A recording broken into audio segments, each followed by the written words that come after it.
Got another big box, Jamie. This is one we're very excited for. We're getting so many big boxes these days. We know exactly what's in this one, though. Yeah, we've been waiting. We had made a purchase from HeroProp.com of one of the classic and one of the screen-used battle rifles in the Halo Paramount show.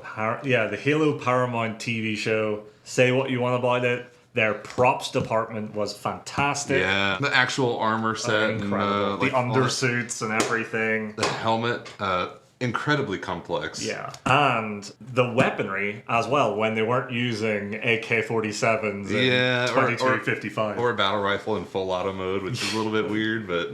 You're a nerd. I know. But we decided that we had to have a piece of this TV history. And one of the coolest pieces when we saw it, we knew we had to get it, the battle rifle. We also want to kind of check our own egos to see if we could do any better, or like just see how it compares to our own stuff. So we're gonna unbox it here. We're gonna take it out. We're gonna compare it to some battle rifles that we've done in the past, and talk a little bit about the purpose of props. Because there are a few different categories of props based on what you need. So why don't we go ahead and dive right into this. So, massive box, loads of fragile tape. Let's just be really careful and get into it. The box is a lot bigger than I expected, to be honest, but I'm excited. The description on the website said it was cast in a high-density urethane rubber with like a metal armature wire throughout it. So usually, the reason why you would do that is just simply because of mass production. Yep. We saw like dozens of them on screen in the show. Yeah. So you would have a master somewhere, probably not finished or not painted up, that you would then make a mold out of and then cast, dozens of to fill a battalion. Oh my god. Okay. All right. First of all, what is it? The certificate of authenticity? Maybe. Hopefully. Oh, it is actually. That's cool. It's a little plaque. I'm gonna give it to the top camera. That's really original nice. USMC assault rifle. Yeah. Actually. That's really cool. Actually, that's. I mean, we'd put that on the wall beside it. Sure. Guaranteed to have been used in the production of Halo. Just Halo. Just Halo. Okay. Oh, goodness. Oh, yeah. Okay. Oh my god. Have some weight to it? Yeah. Well, the packing is super easy. Actually, yeah. Now to do a bit of surgery. More tape, Yeah. Do you want to get those ones there? I've never owned a prop from a movie before. Yeah, nor have I. These websites, this was a little bit steep at $1,800, so I hope that it's worth it. Ooh, interesting. Oh, okay. Interesting.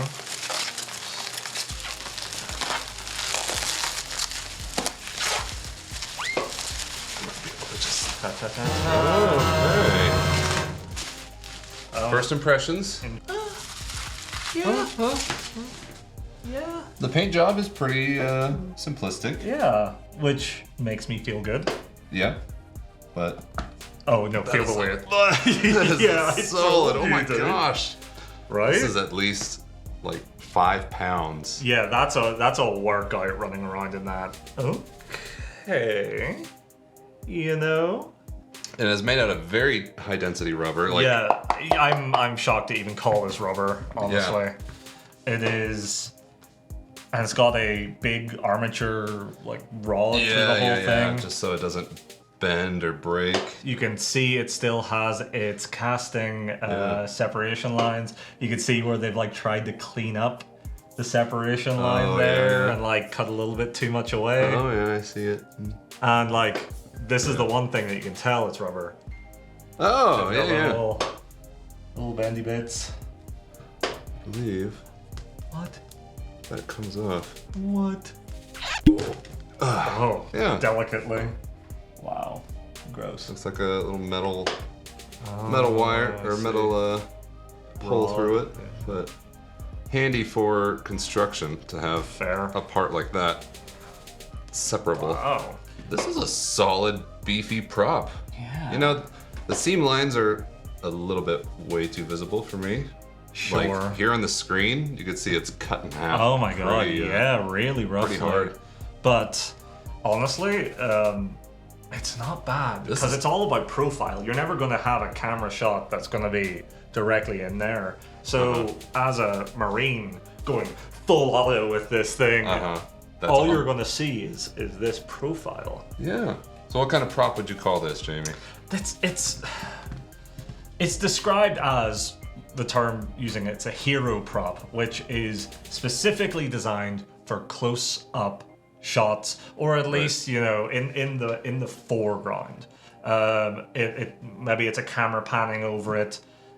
This is somewhere I'd say in between because it's really durable, dense, yeah. but it's definitely not a pure stunt prop, which is the other type of prop. Stunt props are basically, they're lighter, they're more durable, because you don't want to be, I really don't want to be doing a barrel roll and land on this thing. Right, this is really stiff. It's got like a metal eye ringlet here. It could do some damage. It could absolutely do some damage, and I wouldn't want to be spending 8 hours on set sprinting around with this thing. Or maybe I would. It'd be a fantastic workout. True, this thing is heavy.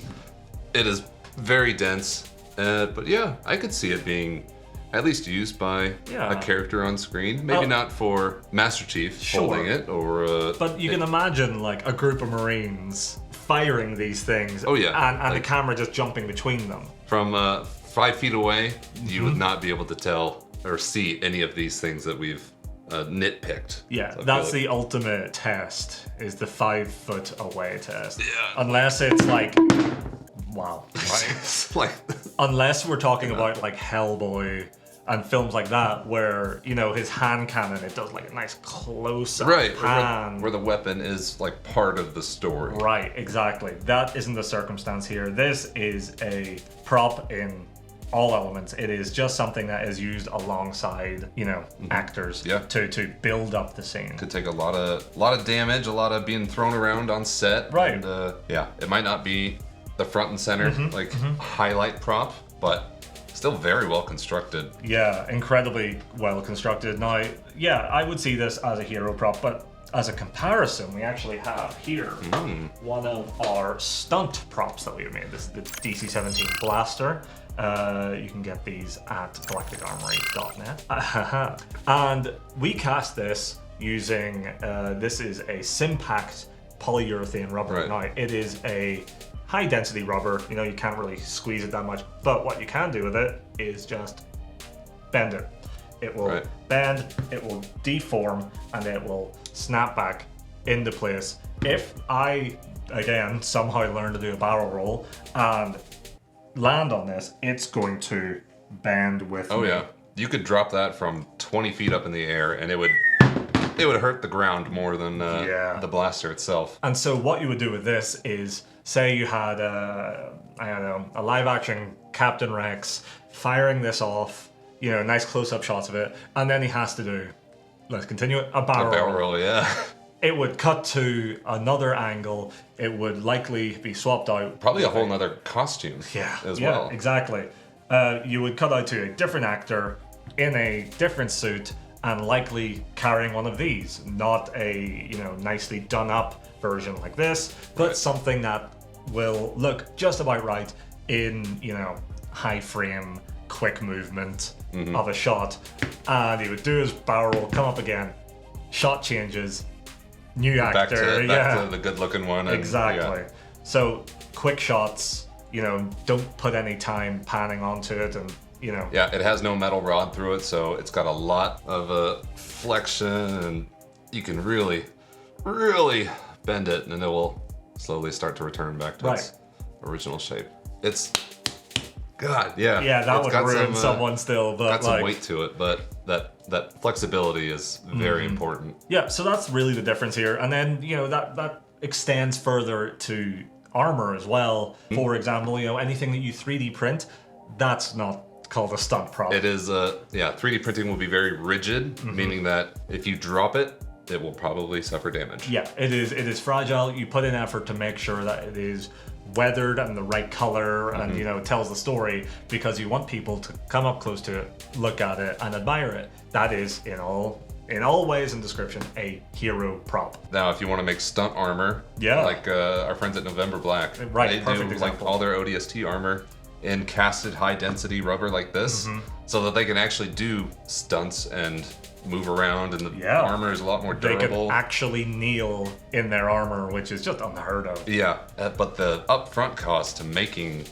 those is much higher. Like usually you'll have to make a mold for it, you'll have to get the materials for it, you'll have to paint it up again. Might have to use some different types of paint that adhere to rubber better. Right, indeed. Much higher upfront cost to making props like that. Right. The durability you get out of it is great. Yeah, you can even see recently in a video from our friends in November Black that they were firing, airsoft guns at these things, and they were just pinging off. You can slam it, you can bend it, it'll survive. But at the end of the day, there's that cost. There's the time it takes involved. It's a longer process, which is fantastic for big productions like this. They usually all start with 3D printing, but you can take it to the next step. So let's compare it to some of our battle rifles. Yeah. Let's clear off the board.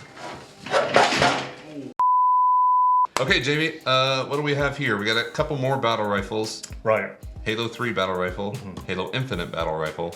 These two look the most identical. Right, yeah. This was clearly taken after the Halo Infinite design. It's got this knurling at the front. Though there's also, this, which is a bit more Halo 3, the tri-barrel. The scopes are all pretty similar along the design. So this one here was done by our intern from last year. This is from Andrew. This one was a quick one done by me for my ODST. And then we got the official one between them. You know what? I think our work holds up pretty well. Yeah, I love this one. The metal, all the little decals you put on it. The dust. The very subtle weathering, around the edges. Right. All that. You could definitely see some of those aspects on here. Just a little bit overboard in some places with the metallic edging, but when you have 30 of these to do, you're going bap bap bap through the whole thing. That's the thing. You got to spend probably a week. In between jobs working on this. Same with this one. And then you have your own, differences between them. This, you'll have your parting line of the two-part mold, which it clearly was. In ours, these weren't prepped to the standard of mass production, so you'll probably get a few layer lines here or there, which you can work out on it. The only difference is with this, when this is done, you're casting it is done. You'll have to set this thing on fire to actually damage it. Yeah. Whereas these, they're pretty, they're still printed, so they're pretty brittle. They'll handle well enough for cosplay use and good photo shoot. Yeah. But you aren't going to be sprinting around with these and doing those famous barrel rolls that we're known for. Yeah. But I think our work holds up as terms of hero props. Honestly, I'm a little bit of pride here, a little bit of pride for Andrew and his work. Yeah. Listen, that's all this video is, really. Yeah. We got one question here, and I'm sure everyone's asking, why? Why did we buy this? What's it for? Well, I mean, part of it is just to own something from the show. That's the right answer. You can say what you will about the show. Because we can. Because we can write it off as a business expense. Yeah, and we plan to display this. We have some projects coming up in the future that we want to have some set dressing.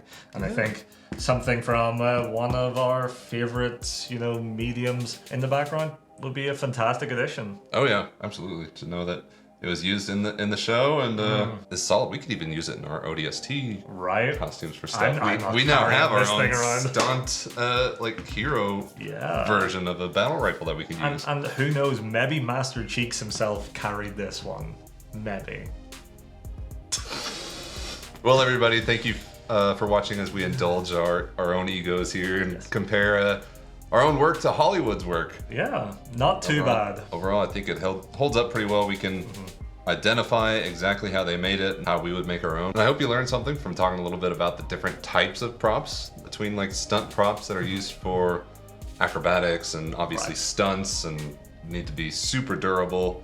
Compare that to hero props, which Yeah. need to be durable, like this. Sure, nice close-ups and, Nice and all the close-ups, details, everything nice and crisp, just so it looks cool on camera. But everybody, thank you for watching. Hope to see you again in the next video.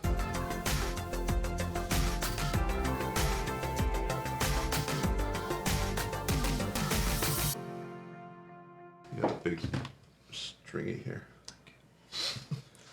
And you're just looking handsome as ever.